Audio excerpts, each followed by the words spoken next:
स्वागत है बच्चों, हमारे चैनल पर हम आपके लिए लेकर आए हैं पहल कार्य पुस्तिका कक्षा 3 की विषय हिंदी में से कार्यपत्रक नंबर 52, आकलन पत्रक नंबर 13 और कार्यपत्रक नंबर 53। तो देखते हैं कार्यपत्रक नंबर 52। इसमें अपनी कल्पना से कविता और कहानी को आगे बढ़ा पाने की दक्षता दी हुई है। प्रश्न नंबर 1 है, नीचे दी गई कविता को आगे बढ़ाइए। तो कविता देखते हैं हम कितनी है। आसमान में निकले तारे, देखो कितने प्यारे प्यारे, चंदा मामा सबसे न्यारे, देखो कितने पास हमारे। तो यहाँ नहीं लिखा हुआ था, हमने यहाँ लिख दिया देखो कितने पास हमारे। देखो उनकी ईशान निराली, सूरत कितनी प्यारी प्यारी, रोज सवेरे छिप जाते हैं, रोज शाम को आ जाते हैं। और इसको इसी तरह से आगे बढ़ाते रहेंगे। कभी निकलते जल्दी से, कभी देर से आते हैं, बड़ा घटा कर रूप दिखाते, कितना वो इतलाते हैं। तो इस तरह से हमने ये चंदा मामा की कविता पूरी की है बच्चों। आप भी अपनी कल्पना से अलग तरह से पूरी कर सकते हैं। प्रश्न नंबर 2 है, नीचे दी गई कहानी को आगे बढ़ाइए। कहानी पढ़ते हैं। बीनू रोज अपनी नानी से कहानी सुनकर सोती थी। एक दिन नानी ने बीनू को परियों की कहानी सुनाई।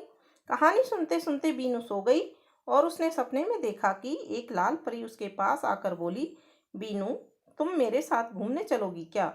बीनू के हाँ करने पर वह उसको अपने पंखों पर बिठाकर पूरी दुनिया की सैर करा लाई।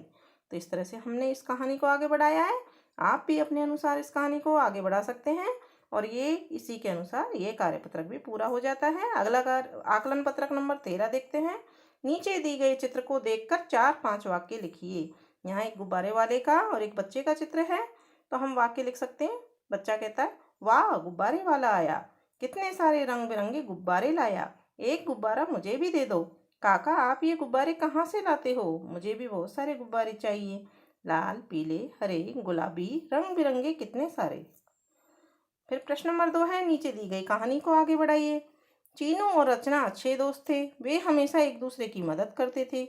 एक दिन जब चीनू स्कूल नहीं आया तो रचना उससे मिलने उसके घर गई। उसने देखा कि चीनू को बुखार आ रहा है, उसका शरीर बुखार से लाल हो रहा था। रचना ने चीनू को समय पर दवा लेने और मच्छरों से बचाव करने की सलाह दी तथा पढ़ाई में सहयोग करने का प्रॉमिस भी किया।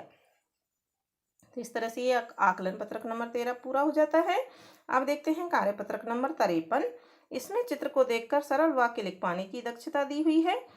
प्रश्न नंबर 1 है, नीचे दिए गए चित्र को देखकर बताइए कौन कहाँ पर है। यहाँ चित्र में नाम दे रखे हैं बहुत सारे। सूरज, तो सूरज कहाँ है, आकाश में। बादल, बादल कहाँ है, आकाश में। विपिन, विपिन ये है झूले पर। आशा, आशा फिसल पट्टी पर है।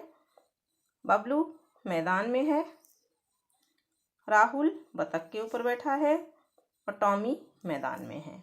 तो इस तरह से हमने इनको लिख दिया है। अब है प्रश्न नंबर 2। सना अपने परिवार के साथ पिकनिक पर गई। अब बताइए इनके सामने खाने का क्या क्या सामान रखा हुआ है। तो हम यहाँ देख पा रहे हैं बहुत सारा सामान है। ब्रेड सैंडविच हैं, कपकेक हैं, फल हैं जिनमें सेब, केला, नाशपाती, अंगूर, स्ट्रॉबेरी आदि रखे हुए हैं। बच्चे किसके ऊपर बैठे हैं, तो बच्चे यहाँ चटाई के ऊपर बैठे हैं। यहाँ हम लिख देंगे चटाई के ऊपर। तो इस तरह से बच्चों ये हमारे कार्यपत्रक नंबर 52 और 53 तथा आकलन पत्रक नंबर 13 कंप्लीट होता है। आगे के आकलन पत्रक और कार्यपत्रक देखने के लिए जुड़े रहिए हमारे चैनल से। धन्यवाद।